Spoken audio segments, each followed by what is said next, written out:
The wildfire disaster in Northern California is worsening, and there appears to be no end in sight.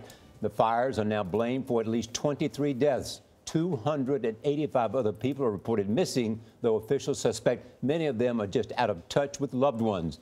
3,500 homes and businesses have been destroyed. And think about this. There are entire towns that are under evacuation orders. Highway patrol officers went door to door in parts of Sonoma County overnight, strongly advising homeowners to leave, get out. At least 22 large fires are burning in California at this hour. Carter Evans is in Santa Rosa, where firefighters are still having trouble getting into some burned out areas. Carter, good morning. Good morning. I'm standing in front of what was once a Kmart that has been obliterated. You can just imagine how hot it was to bend those steel I-beams. And take a look inside. You can see the burned out shopping carts there. This is what it looked like when it was fully engulfed.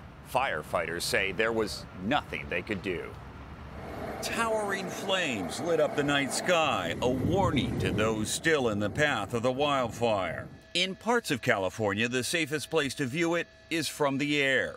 California Highway Patrol captured hillsides and towns burning to the ground. There's been fires that just blow through. This has been going on for 3 days with no resolution. We're just on edge right now.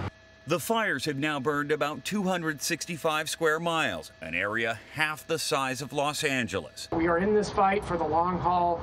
It's going to continue to get worse before it gets better. More than 8,000 firefighters are facing extremely dry conditions.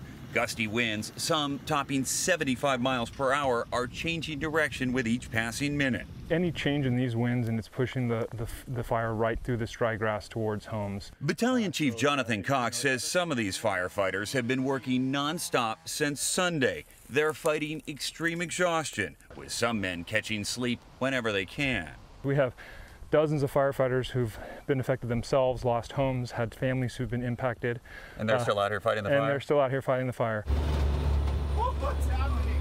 New video from when the wildfire broke out shows first responders driving right into the inferno.